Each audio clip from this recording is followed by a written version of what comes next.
শুরুতেই বলে নিচ্ছি, শেষ পর্যন্ত দেখলে আপনিও এই মুভির নায়িকাকে ভালোবেসে ফেলবেন। ভালোবাসা কেমন হয়, কিভাবে তা প্রকাশ করতে হয়, এই মুভি থেকে হয়তো সহজে আর কোথাও বোঝানো হয়েছে বলে আমার মনে হয় না। তো চলুন আর দেরি না করে শুরু করা যাক। শুরুতেই দেখা যায় নদীর তলদেশে মৎস্যরাজা হাতে আংটি নিয়ে বসে আছে। সে তার গুপ্তচর ব্যাংককে বলে, আমি যে মৎস্যকন্যাকে বিয়ে করতে চেয়েছিলাম সে কোথায় হারিয়ে গেল। ব্যাংকটাকে বলে, মহারাজ তার তো কোনো খুঁজি পাওয়া যাচ্ছে না। এটা শুনে রাজা অনেক রেগে যায়। সে সাথে সাথে তার শক্তি দিয়ে ব্যাংকটাকে নিজের মুখের মধ্যে টেনে নেয় আর তাকে আদেশ দেয়, নদীনালা খালবিল সব জায়গায় খোঁজ লাগাও, যেখান থেকে পারো মৎস্যকন্যাকে খুঁজে নিয়ে আসো। এরপর আমরা ইভান নামের একটা ছেলেকে দেখতে পাই। সে বরফে ঢাকা নদীর ওপরে একটা গর্ত করে মাছ ধরার চেষ্টা করছে, আর ঠিক তখনই তার গর্ত থেকে পানির বুদবুদ উঠতে শুরু করে। এটা দেখে ইভান ভয় পেয়ে পেছনে সরে আসে, আর তখনই বড় একটা বিস্ফোরণ হয়। পানি উপরের দিকে উঠে আসে, আর সেই পানির সাথে একটা মাছ উড়ে এসে ইভানের বালতিতে গিয়ে পড়ে, যেটা দেখে ইভান অনেক খুশি হয়ে যায় আর বলতে থাকে, যাক, আজকে কষ্ট না করেই খাবারের ব্যবস্থা হয়ে গেল। কথায় আছে না, রাখে আল্লাহ তো মারে কে। এরপর ইভান দৌড়ে ঘরে চলে আসে আর মাছটাকে রান্না করার জন্য চুলায় আগুন ধরাতে থাকে। ঠিক তখনই ওই মাছটা বালতি থেকে মুখ বের করে বলে, কিভাবে রান্না করতে চাও তুমি আমাকে? এটা শুনে ইভান ভয় পেয়ে যায়। একটু শান্ত হওয়ার পর ইভান জিজ্ঞেস করে, মাছ আবার কথাও বলতে পারে? তখন মাছটা ইভানকে বলে, আমি আরো অনেক কিছুই করতে পারি। যদি তুমি আমাকে আবার নদীতে ছেড়ে আসো তাহলে আমি তোমার 3টা ইচ্ছা পূরণ করব। ইভান খুশি হয়ে বলে, ঠিক আছে, আমি আমার ইচ্ছাগুলোর কথা ভেবে তোমাকে পরে জানাবো। এরপর ইভান হাসতে হাসতে বিছানায় গিয়ে শুয়ে পড়ে, আর সে ভাবতে থাকে সে কি কি ইচ্ছার কথা মাছটাকে বলবে। হঠাৎ নিজের মনের ভেতরে চিন্তা করে সে বলে ওঠে, আমার তো মাঝে মাঝে এমনও ইচ্ছা হয় যে বিছানা থেকে না উঠেই সারা দুনিয়া ঘুরে বেড়াবো। আর ঠিক তখনই ঘটে অদ্ভুত একটা ঘটনা। হঠাৎ করে ইভানের ঘরটা হাওয়ায় ভাসতে শুরু করে। ইভান দৌড়ে গিয়ে মাছের কাছে জানতে চায়, এটা কি হচ্ছে। মাছটা ইভানকে বলে, তুমি তো এই ইচ্ছার কথাই বললে, তাই তোমার প্রথম ইচ্ছা পূরণ হচ্ছে। ইভান বলল, আমি এমনিই বলেছিলাম। তারপর ইভান দৌড়ে গিয়ে আবার তার বিছানায় গিয়ে বসে পড়ে, আর দেখতে দেখতে বিছানাটা ঘরের বাইরে বের হয়ে আসে। পুরো গাড়ির মতো চলতে শুরু করে ইভানের বিছানা। ইভান নিজের চোখে বিশ্বাস করতে পারছিল না, কিন্তু এখন শীতকাল হওয়ায় শীত জমে যাচ্ছিল। তখন তার মুখ থেকে আবার বের হয়ে যায়, ইস, যদি গরমকাল হতো, চারিদিকে সবুজ গাছপালা দেখা যেত, কত সুন্দর লাগতো সবকিছু। আর মুখ থেকে বের হওয়ার সাথে সাথে চারিদিক থেকে বরফ কমতে শুরু করে আর সবুজ গাছপালা আর ঘাসে ভরে যায়। ইভান আসলে তখন একটা নদীর উপরে ছিল, তাই সে বুঝে ওঠার আগেই নদীর বরফ পানিতে পরিণত হয় আর সেই পানিতে পড়ে যায়। তখন মাছটা তাকে বলে, তোমার দ্বিতীয় ইচ্ছাও পূরণ করা হলো, আর একটা ইচ্ছা বাকি আছে। ইভান মাছটাকে বালতিতে নিয়ে বাড়ির দিকে রওনা হয় আর বলতে থাকে, আমি কতই না বোকা, চাইলে তো অনেক বড় কিছু পেতে পারতাম। তখন মাছটা ইভানকে বলে, প্রত্যেকেই তার বুদ্ধি অনুযায়ী উইশ করে। তখন ইভান নিজে নিজে বলতে থাকে, হ্যাঁ, এই জন্যই হয়তো সবাই আমাকে বোকা বলে। আর তখনই ইভানের রাস্তা আটকে দেয় কিছু ডাকাত। তারা ইভানের কাছে যা আছে সবকিছু দিয়ে দিতে বলে, কিন্তু ইভানের কাছে তো কোনো টাকা পয়সা ছিল না, তাই ডাকাতের সর্দার তার কাছ থেকে মাছটাকে রেখে দেওয়ার চিন্তা করে। কিন্তু ইভান সুযোগ বুঝেই মাছটা তাদের কাছ থেকে ছিনিয়ে নিয়ে যেতে থাকে, দৌড় দেয় আর নদীর পাড়ে এসে মাছটাকে আবার পানিতে ফেলে দেয়। এটা দেখে ডাকাতরা অনেক রেগে যায়, তাই ইভানকে উল্টো করে গাছের সাথে ঝুলিয়ে রেখে সেখান থেকে চলে যায়। কিছুক্ষণ পরে সেখানে একটা সুন্দরী মেয়ে আসে আর ইভানের দড়ি খুলে তাকে নিজে নামিয়ে আনে। ইভান মেয়েটার ঘাড়ে থাকা চকচকে মাছের চাদর দেখে বুঝতে পারে আসলে এটাই সে জাদুর মাছ। ইভান মেয়েটার কাছে তার নাম জানতে চায়। মেয়েটা বলে, আমার নাম ইয়ানা। ইভান ইয়ানার সেই মাছের চাদরটা নিয়ে নেয় যাতে সে পালিয়ে যেতে না পারে। ইভান তখন ইয়ানাকে বলে, এখনও আমার একটা ইচ্ছা বাকি আছে যা আমি সময় মতো চেয়ে নেব।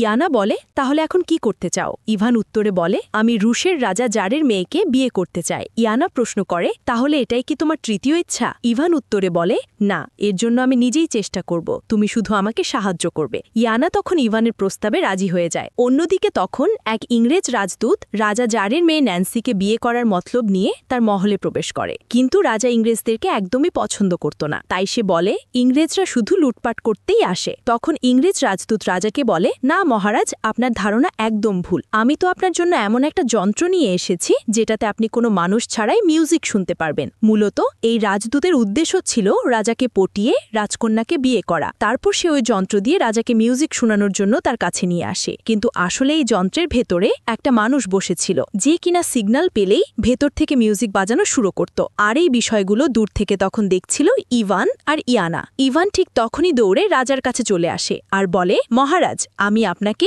এর থেকে ভালো একটা যন্ত্র এনে দিতে পারবো যেটা দিয়ে আপনি যে কোনো সময় নিজের পছন্দ মতো মিউজিক শুনতে পারবেন। রাজা যার খুব খুশি হয়ে যায়। আসলে রাজা মনে মনে চাচ্ছিল কিভাবে নিজের মেয়েকে এই ইংরেজের হাত থেকে বাঁচানো যায়। তারপর রাজা বলে, তুমি যদি এমন কোনো যন্ত্র এনে দিতে পারো তাহলে তুমি যা চাইবে আমি সেটাই তোমাকে দিয়ে দেব। তখন ইভান বলে, তাহলে কি আপনি আমাকে আপনার মেয়ে ন্যান্সির সাথে বিয়ে দেবেন? এটা শুনে ন্যান্সি আর রাজদূত দুজনেই চমকে যায়, কারণ ন্যান্সিরও উদ্দেশ্য ছিল সে একজন ইংরেজকে বিয়ে করবে, আর রাজদূতকে ন্যান্সির বেশ ভালোই পছন্দ হয়েছে। আর অন্যদিকে আমাদের বেচারা ইভান, কিন্তু রাজা তখন ইভানের প্রস্তাবে রাজি হয়ে যায়। ইভান বাইরে এসে খুশিতে নাচতে থাকে আর ইয়ানাকে সবকিছু খুলে বলে। ইয়ানা সবকিছু শুনে বলে, হ্যাঁ, এমন একটা যন্ত্র তো আছে ঠিকই, কিন্তু সেটা আনা অনেক কঠিন। ইভান ইয়ানাকে জিজ্ঞেস করে, কেন কঠিন কেন? ইয়ানা বলে, ওই যন্ত্রটা আছে একটা বিড়ালের কাছে, কিন্তু আজ পর্যন্ত কেউ সেই যন্ত্রটা আনতে গিয়ে জীবিত ফেরত আসতে পারেনি। ইভান আবারও জিজ্ঞেস করে, কিন্তু কেন?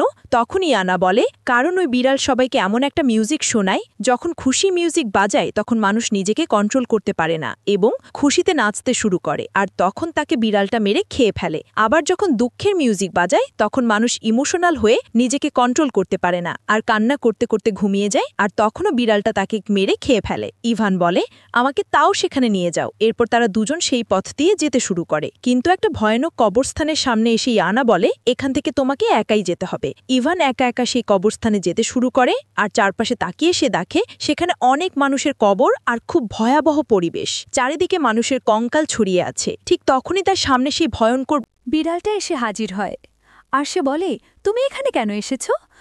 ইভান বলে, আমার এই বাদ্যযন্ত্রটা প্রয়োজন। বিড়াল তখন বলে, আমি তোমাকে এটা দিতে পারি, তবে একটা শর্তে, যদি তুমি আমার মিউজিক শোনো আর তারপরেও নিজেকে কন্ট্রোল করতে পারো, তাহলেই আমি তোমাকে এই বাদ্যযন্ত্রটা দেব। ইভান তার প্রস্তাবে রাজি হয়ে যায়। তখন বিড়ালটা তাকে জিজ্ঞেস করে, তাহলে এবার বলো, তুমি কি কষ্টের মিউজিক শুনতে চাও নাকি খুশির? ইভান বলে, আমি কষ্টের মিউজিক শুনব।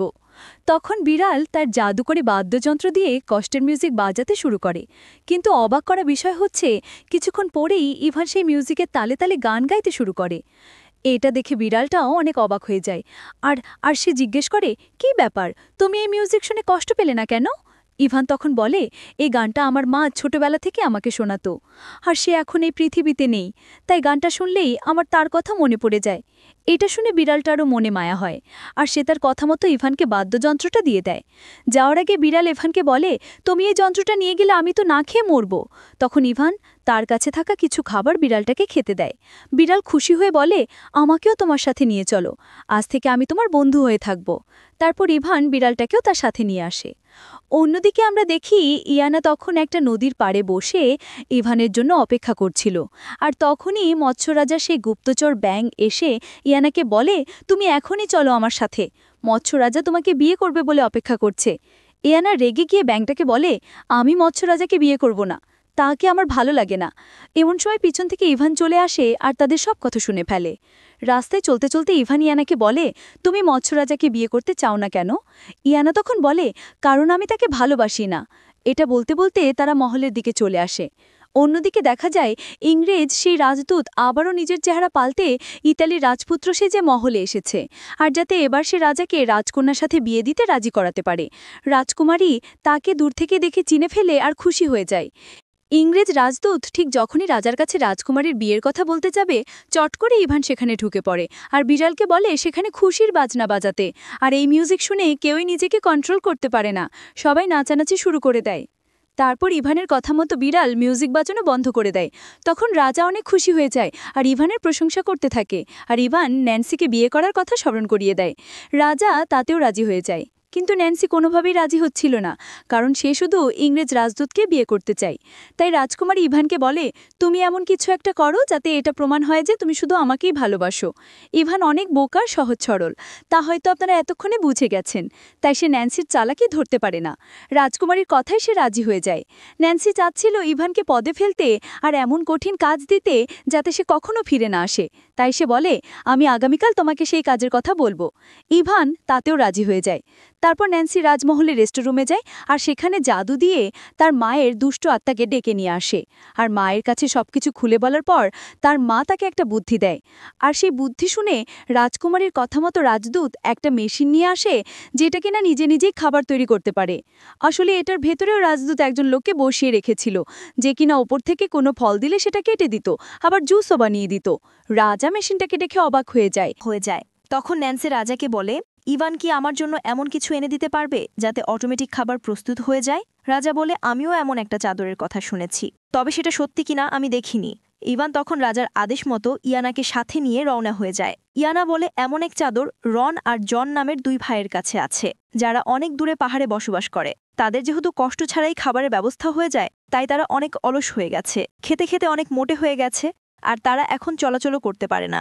রাস্তায় যেতে যেতে ইভান আর ইয়ানা এক বৃদ্ধ দম্পতির বাড়িতে বিশ্রাম নেয়। সেখানে তাদের মধ্যে ভালোবাসা দেখে ইয়ানা বলে, ভালোবাসা হচ্ছে সুই সুতোর মতো, একটা ছাড়া অন্যটি অচল, যেমনটা ওই দুই বৃদ্ধ বৃদ্ধার মধ্যে দেখা যাচ্ছে। কথা বলতে বলতে তারা পাহাড়ের সেই জায়গায় এসে পৌঁছে যায় যেখানে ওই বিশাল আকৃতির মোটা দুই ভাই বসেছিল। তারা জাদুর চাদরের কাছে ভরপুর খাবার চায়, আর চোখের পলকেই সব খাবার এসে চাদরটার ওপর ভরে যায়, আর দুই ভাই পেট ভরে খাবার খায়। পাহাড়ের ওপর আড়াল থেকে দাঁড়িয়ে ইভান আর ইয়ানা এই সব কিছু দেখছিল। তারপর যখন এই দুই ভাই খেতে খেতে হাঁপিয়ে যায়, তখন ইভান তাদের কাছে গিয়ে জাদুর চাদর চায়। তখন রন তার মাথায় একটা নারিকেল মেরে ইভানকে অজ্ঞান করে ফেলে। তখন ইয়ানা রন আর জনের সামনে আসে আর তাদেরকে বলে, তোমরা দয়া করে পানিতে নিজের চেহারা দেখো। ইয়ানার কথা মতো পানিতে নিজেদের চেহারা দেখে দুই ভাই হয়রান হয়ে যায়, কারণ তারাও বুঝতে পারেনি যে তাদের চেহারা এতটা বাজে হয়ে গেছে। তখন তারা ইয়ানার কাছে জানতে চায় কিভাবে তারা আগের মতো হয়ে যেতে পারবে। তখন ইয়ানা তাদেরকে বলে, আগেই তোমাদেরকে এই জাদুর খাবারের চাদর থেকে মুক্তি পেতে হবে, আর তারপরে সাধারণ মানুষের মতো কাজ করে খাবার জোগাড় করতে হবে। তখন রন আর জন দুজনই বলে, তাহলে তুমি এই চাদরটা নিয়ে যাও। তখন ইয়ানা সেই চাদরটাকে নিয়ে ইভানকে টানতে টানতে সেখান থেকে সরে আসে। ইভানের জ্ঞান ফিরলে ইয়ানা আর ইভান একটা ফুলের বাগানের মধ্যে দিয়ে হাঁটতে থাকে। ইভান সেখান থেকে রাজকুমারীকে দেওয়ার জন্য কিছু ফুল সংগ্রহ করতে থাকে। ইয়ানা তখন ইভানকে বলে, তুমি কি আসলেই বুঝতে পারছো না না রাজকুমারী তোমাকে ভালোবাসে না? সে তোমাকে বিয়ে করতে চায় না, আর এজন্যই সে তোমাকে এত কঠিন কঠিন কাজ দিচ্ছে যাতে তুমি আর কখনো ফিরে না আসো। ইভান সেই কথাগুলো কানেই নেয় না, বরং ইভান আর ইয়ানার হাত ধরে ফুল নিয়ে বলে, আমি এভাবেই রাজকুমারীকে ফুলগুলো দিয়ে প্রপোজ করব। ইয়ানা তখন ইভানের চোখে সরলতা দেখে প্রেমে পড়ে যায়। তারপর ইভান যখন শহরে ফিরে আসে আর পুরো রাজ্যের লোক তাকে মাথায় নিয়ে নাচতে শুরু করে, এটা দেখে রাজা ন্যান্সিকে বলে, দেখো ইভান এখন পুরো শহরের হিরো। এটা দেখে রাজকুমারী ভীষণ ক্ষেপে যায় এবং আবারও স্টোররুমে গিয়ে তার মায়ের সেই দুষ্ট আত্মাকে ডেকে বলে, তুমি যে বুদ্ধি দিয়েছিলে তাতে তো কোনো কাজই হলো না, এবার বলো আমি কি করব। এবার তার মা তাকে আরও কঠিন একটা কাজ দেয়। ন্যান্সি পরের দিন রাজদরবারে সবার সামনে বলে, আমি ইভানকে বিয়ে করতে রাজি আছি, কিন্তু তার জন্য ইভানকে তার মায়ের কাছ থেকে আশীর্বাদ নিয়ে আসতে হবে। আসলে ন্যান্সির মা অনেক আগেই মারা গেছে, আর সে এখন মৃত্যুর পরের অন্ধকার জগতে থাকে, আর সেখানে জীবিত যাওয়া কিংবা সেখান থেকে জীবিত ফিরে আসা একেবারেই অসম্ভব। এটা শুনে রাজার আর বুঝতে বাকি থাকে না যে তার মেয়ে মূলত ইভানকে বিয়ে করতে চায় না। এ কথা শোনার পর সবাই অনেকটা গম্ভীর হয়ে যায়, আর তখনই সবাইকে চমকে দিয়ে ইভান বলে ওঠে, আমি এই শর্তেও রাজি আছি। আর এবার ইভান ইয়ানার কাছে সেই জায়গা সম্পর্কে জানতে চায়। ইয়ানা তাকে বলে, অন্ধকার জগতে যাওয়া আর মৃত্যুবরণ করা একই কথা, সেখান থেকে ফিরে আসা প্রায় অসম্ভব। এটা শুনে ইয়ানা সিদ্ধান্ত নেয় সেখানে যাওয়ার আগে সে তার অন্ধ বাবার সাথে শেষবারের মতো দেখা করে আসবে। কিন্তু ইভান প্রথমেই তার বাবার কাছে নিজে না গিয়ে ইয়ানাকে পাঠায়। ইভানের বাবা ইয়ানার কাছে ছেলের ব্যাপারে জানতে পেরে বলে, আমি অনেকদিন হলো নিজের ছেলের আওয়াজ শুনিনি, আর আমি অন্ধ বলে তাকে খুঁজতে যেতেও পারছি না। একা একা এখানে লোহার কাজ করি, ছেলেটাকে ভালো কিছু দিতে পারিনি, তাই হয়তো অভিমান করে চলে গেছে। এটা শুনে ইভান দূর থেকে নিজেকে আর ধরে রাখতে পারে না। সে বুঝতে পারে তার বাবাকে একা রেখে এভাবে মোটেও চলে যাওয়া উচিত হয়নি। সে তার বাবার কাছে এসে ক্ষমা চায়, আর এরপর তাকে সবকিছু খুলে বলে, আর তাকে এটাও জানায় যে সে এখন মৃত্যুর পরের জীবনে যাচ্ছে। তাই তার কাছে দোয়া চেয়ে ইভান সেখান থেকে বের হয়ে আসে। এরপর তার বাড়ি থেকে অনেক দূরে এসে ইভান ইয়ানাকে বলে, আমার শেষ ইচ্ছা আমার বাবার চোখটা যেন ভালো হয়ে যায়, আর সাথে সাথেই ইয়ানা তার বাবার চোখটা ভালো করে দেয়। এরপর তারা দুজন আবারও সেই অন্ধকার দুনিয়ার দিকে এগোতে শুরু করে, আর মাঝপথেই তাদের সামনে এক বিশাল কালো নদী পড়ে। অন্ধকার দুনিয়ায় যেতে হলে তাদেরকে এই নদী পার করতে হবে। তখন ইভান ইয়ানা সেই চকচকে মাছের মাটিটা ফিরে দেয় আর বলে, তুমি আমার 3টা ইচ্ছে পূরণ করেছ, তাই তুমি এখন থেকে মুক্ত। তোমাকে আমি আর কষ্ট দিতে চাই না, তাই তুমি যদি চাও তাহলে চলে যেতে পারো। কিন্তু ইয়ানা বলে, তুমি এখনো বুঝলে না, আমরা দুইজন সুই সুতোর মতো, তাই তোমার সব বিপদেই আমি তোমার পাশে থাকি। তুমি তোমার উদ্দেশ্যে সফল হও, তারপর আমি এমনিই চলে যাব। আর বোকা ইভান ইয়ানার এই ভালোবাসা বুঝতে পারছিল না, তাই ইয়ানাও পরিষ্কার করে তার কাছে কিছু প্রকাশ করছিল না। এরপর দুজনেই নৌকা নিয়ে রওনা দেয়, আর দেখতে দেখতেই তারা সে ভয়ঙ্কর দুনিয়ার কাছে পৌঁছে যায়। তারা যখন ওই দুনিয়ায় পৌঁছায় তখন সেখানে অন্ধকার দুনিয়ার বাচ্চা এসে হাজির হয়, আর সে ইভানকে জিজ্ঞেস করে, তুমি এখানে কিভাবে আসলে? পেছনকে কি ইয়ানা উত্তর দেয়, ও আমার সাথে এসেছে বাবা। এটা শুনে ইভান চমকে যায়। বাচ্চা তখন বলে, হ্যাঁ ঠিকই শুনেছ, এটা আমার মেয়ে। ইয়ানা বলে, যেদিন থেকে আপনি আমাকে মাছ বানিয়ে রেখেছেন সেদিন থেকে আপনার আর আমার কোনো সম্পর্ক নেই। ইয়ানার বাবা বলে, তোমার ভালোর জন্যই আমি এই কাজ করেছি, যাতে তুমি দুনিয়া থেকে বাস্তবতা শিখে আসতে পারো। ইয়ানা তখন তার বাবাকে বলে, আমরা এখানে রানী ডাক্তার সাথে কথা বলতে এসেছি। ইয়ানার বাবা তাদেরকে জানায় রানী আসলে অনেক খারাপ মানুষ ছিল, আর সেই কারণেই সে দুনিয়ার সাজা এখানে পাচ্ছে। সে আসলে রাজাকে হত্যা করে তার সমস্ত রাজ্য নিজের করে নিতে চেয়েছিল, আর সেই শাস্তি হিসেবে অনন্তকালে সে কোনো খাবার পায় না। তারপর বাচ্চা রানীর আত্মাকে সেখানে ডেকে নিয়ে আসে, আর ইভান তখন রানীর কাছে তার মেয়ের সাথে বিয়ে হওয়ার জন্য অনুমতি চায়, কিন্তু রানী তাকে অনুমতি দেয় না। তখন ইয়ানা তার বাবাকে বলে, বাবা আপনি কিছু করুন। তখন অন্ধকার দুনিয়ার বাচ্চা কিছু খাবার এনে রানীর সামনে লোভ দেখায়, আর তাকে বলে, যদি তুমি অনন্তকালের জন্য খাবার না পাওয়ার এই অভিশাপ থেকে মুক্তি পেতে চাও, তাহলে তোমাকে অবশ্যই অনুমতি দিতে হবে। রানী তো এমনিতেই লোভী ছিল, তাই সে খাবারের লোভ সামলাতে না পেরে রাজি হয়ে যায়। এরপর পরবর্তী সিনে দেখা যায় রাজা ন্যান্সিকে নিয়ে খাবার খাচ্ছিল, আর ঠিক তখনই একটি স্টিলের থালার মধ্যে রানীর চেহারা ভেসে ওঠে, এবং সেখানে রানী বলতে থাকে যে আমি এই বিয়ের জন্য অনুমতি দিচ্ছি। এটা দেখে রাজা অনেক খুশি হলেও ন্যান্সি আরও রেগে যায়। ন্যান্সি অনেক অবাক হয়ে যায় এটা ভেবে যে ইভান কিভাবে এই ভয়ঙ্কর কাজগুলো একাই করে যাচ্ছে। ন্যান্সি রাগ হয়ে স্টোররুমে চলে আসে আর তার মায়ের আত্মাকে আবারও ডাকে, আর সেখানে সে তার মায়ের আত্মার সাথে রাগ দেখাতে শুরু করে। তখন ন্যান্সির মা সামনে এসে বলে, আমি অনেকটা বাধ্য হয়েই তাকে অনুমতি দিয়েছি। তবে সেখানে ইভান একা ছিল না, তার সাথে আরও একটা জাদুকরী মেয়ে ছিল। আর তুমি তো জানোই আমাদের রাজ্যে জাদু ব্যবহার করার শাস্তি একটা, সেটা হচ্ছে মৃত্যুদণ্ড। অন্যদিকে অন্ধকার দুনিয়া থেকে ইভান ইয়ানাকে নিয়ে ফিরে আসে, কিন্তু এই দুনিয়ায় যে জীবিত ফিরে আসার একটা শর্ত ছিল, আর সেটা হচ্ছে যদি জীবিত কোনো মানুষ এই দুনিয়ায় এসে আবার ফেরত যায় তাহলে তার সব স্মৃতি মুছে যাবে। আর তাই ইভান আর ইয়ানা যখন ফিরে আসে, ইভানের মস্তিষ্কে থাকা ইয়ানাকে নিয়ে সব স্মৃতি মুছে যায়। যখন আসল দুনিয়ায় ফিরে আসে তখন ইভান ইয়ানাকে জিজ্ঞেস করে, তুমি কে? উত্তরে ইয়ানা বলে, আমি একজন নৌকা চালক। ইভান দৌড়ে ন্যান্সির কাছে চলে যায়, কিন্তু সেখানে যেতে যেতেই ইভানের বারবার মনে হচ্ছিল সে কিছু একটা ভুলে যাচ্ছে।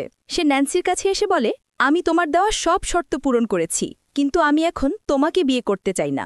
আমি অন্য কাউকে ভালোবাসি, কিন্তু কাকে ভালোবাসি সেটা ঠিক মনে করতে পারছি না। তখন ন্যান্সি ইভানকে প্রশ্ন করে যে তুমি এই সব কাজ কি একা করেছ? ইভান বলে, না, কেউ একজন আমাকে প্রত্যেকবার জাদুর মাধ্যমে সাহায্য করেছে, কিন্তু আমি মনে করতে পারছি না যে সে কে। এটা শোনার সাথে সাথেই ন্যান্সি তার গার্ডদেরকে বলে, তোমরা শুনলে তো, ইভানের সবকিছু জাদুর সাহায্য নিয়ে করেছে। আর তাই গার্ডরা তখনই তাকে ধরে ফেলে। এটা দেখে ইভানও অনেকটা অবাক হয়ে যায়, যার জন্য সে এত কষ্ট করল সে কিনা তাকে এভাবে গ্রেপ্তার করিয়ে দিচ্ছে। পরের দিন দেখা যায় ইভানকে মৃত্যুদণ্ড দেওয়ার জন্য চোখে কালো কাপড় বেঁধে সবার সামনে দাঁড় করিয়ে রাখা হয়েছে। যদিও রাজা এটা চাচ্ছিল না, কিন্তু রাজা তার রাজ্যের নিয়মের বাইরেও যেতে পারছিল না। ইভানকে সবার সামনেই গুলি করে মারার সিদ্ধান্ত দেওয়া হয়, কিন্তু গুলি চালানোর আগেই ইয়ানা সেখানে চলে আসার বলে, থামো তোমরা। ইয়ানা তখন ন্যান্সিকে তার সেই চকচকে স্কার্ফটা দেয় এবং বলে, আমি আজীবন তোমার গোলাম হয়ে থাকতে রাজি আছি, এবং আমি তোমার যে কোনো 3টা ইচ্ছা পূরণ করতে রাজি আছি, কিন্তু তার বিনিময়ে তোমাকে অবশ্যই ইভানকে ছেড়ে দিতে হবে। এটা শুনে ন্যান্সি তখন খুশি হয়ে যায় আর ইভানের মৃত্যুদণ্ড স্থগিত করে দেয়। ন্যান্সি প্রথমেই নিজের পিতাকে বন্দী করে নিজের রানী হয়ে যায় এবং ইয়ানাকে বলে, আমি চাই ইংল্যান্ডের রাজপুত্র আমাকে বিয়ের প্রস্তাব পাঠাক। দেখতে দেখতেই ইংল্যান্ডের রাজপুত্রের বিয়ের প্রস্তাব নিয়ে সৈন্যরা চলে আসে, আর সেখানে তখন ইংল্যান্ডের সেই রাজদূত ছিল। সে ন্যান্সিকে বলে, তুমি তো আমাকে বিয়ে করতে চেয়েছিলে, তাই না? তাহলে ইংল্যান্ডের রাজপুত্রকে কেন? ন্যান্সি উত্তরে বলে, যেখানে আমি ইংল্যান্ডের রাজাকে পাচ্ছি সেখানে তোমাকে কেন বিয়ে করতে যাব? এটা বলে তাকেও বন্দী করার নির্দেশ দেয়। অন্যদিকে ছাড়া পাওয়ার পর ইভান চারিদিকে ঘুরে বেড়াচ্ছে, আর সেই সব জায়গাগুলোতে যাচ্ছিল যেখানে সে একসময় ইয়ানার সাথে গিয়েছিল, কিন্তু তবুও সে কোনো কিছুই মনে করতে পারছিল না। তারপর রাতের বেলায় ইভান যখন তার বাবার কাছে আসে, সেখানে রন ও জন ছিল, কিন্তু তারা এখন আর আগের মতো মোটা নেই। পরিশ্রমের কারণে তারা আবার আগের মতো স্বাভাবিক হয়ে গেছে। ইভানের বাবা তাকে বলে, তুমি আগে যখন আমার কাছে এসেছিলে তখন তোমার সাথে ইয়ানা নামের একটা মেয়ে ছিল। হঠাৎ করে ইভানের চোখ যায় রন এবং জনের হাতে থাকা একটা সুই সুতোর দিকে, আর সাথে সাথেই সুই সুতোর কথা তার মনে পড়ে যায়, আর সাথে সাথেই ইয়ানার সাথে কাটানো তার সব স্মৃতি ফিরে আসে। তারপর ইভান তার বাবার সাথে রন আর জনকে নিয়ে ইয়ানাকে মুক্ত করতে রাজপ্রাসাদে আক্রমণ করে। মনে আছে ইভানের সেই খাটের রেখা? হ্যাঁ, সেটা দিয়েই সে রাজপ্রাসাদের গেট ভেঙে দেয়। আর সেখানে এসে ইভান ইয়ানাকে বলে, আমি তোমার ভালোবাসা আগে বুঝতে পারিনি, এখন বুঝেছি, আমি তোমাকে নিয়ে যেতে এসেছি। তখন সেখানে ন্যান্সি চলে আসে বলে, ইয়ানা এখন আমার গোলাম, তুমি তাকে কোথাও নিয়ে যেতে পারবে না। তখন ইভান বলে, যদি ইয়ানাকে নিয়ে যেতে না দাও তাহলে তোমার সব সৈন্যদেরকে আমি মেরে ফেলব। পরিস্থিতি খারাপ দেখে লোভিন্সি ইয়ানাকে বলে, তাহলে তুমি আমার শেষ ইচ্ছাটা পূরণ করে দাও, আমাকেও তোমার মতো জাদুর মাছ বানিয়ে দাও। যাতে আমারও অনেক ক্ষমতা থাকে আর আমি আমার নিজের ইচ্ছাগুলো নিজেই পূরণ করতে পারি। আর ইচ্ছা প্রকাশ করার সাথে সাথে ইয়ানা ন্যান্সিকে জাদুর মাছ বানিয়ে দেয়। তারপর আবারও যখন সে মানুষ হতে যায় তখন আর মানুষ হতে পারছিল না। তখন ইয়ানা বলে জাদুর মাছ শুধুমাত্র মানুষের ইচ্ছাই পূরণ করতে পারে, সে নিজের জন্য কিছুই করতে পারে না। আর তাই তুমি তখনই মানুষ হতে পারবে যখন কেউ তোমার জন্য সেটা করবে। যাবে আর তখনই সেখানে কুয়া থেকে মৎস্যরাজা বেরিয়ে আসে আর ন্যান্সিকে ইয়ানা ভেবে তার সাথে করে নিয়ে চলে যায়। ন্যান্সির হাত থেকে মুক্তি পেয়ে সবাই অনেক খুশি হয় আর তারা এবার রাজাকেও মুক্ত করে। এরপর সবাই মিলে রাজাকে মুক্ত করে আবার তার সিংহাসন ফিরিয়ে দেয়। রাজা ইয়ানার সাথে ইভানের বিয়ে দিয়ে দেয় আর এইখানে এই গল্পের সমাপ্তি হয়। তবে গল্পটা শেষ হয়ে গেলেও থেকে যায় অনুভূতি। এই গল্পের ইভানের মতো আমাদের অনেকের সামনেই জীবন যখন সত্যিকারের ভালোবাসা নিয়ে এসে দাঁড়ায়, আমরা সেটা চিনতে না পেরে মরীচিকার পেছনে ছুটে চলি। আর যখন অন্য দুনিয়ায় যাওয়ার সময় ঘনিয়ে আসে তখন জীবন নিয়ে আফসোস করি। ইভানের মতো বোকা ছেলেটাও যদি সত্যিকারের ভালোবাসা চিনতে পারে তাহলে আশা করি আপনিও পারবেন। কমেন্টে আপনাদের মতামতটা অবশ্যই জানাবেন। তো আজকের মতো বিদায় নিচ্ছি, আবারও দেখা হবে নতুন কোনো গল্পে। সেই পর্যন্ত ভালো থাকবেন। নিয়মিত আপডেট পেতে আমাদের চ্যানেলটি এক্ষুনি সাবস্ক্রাইব করে পাশে থাকুন।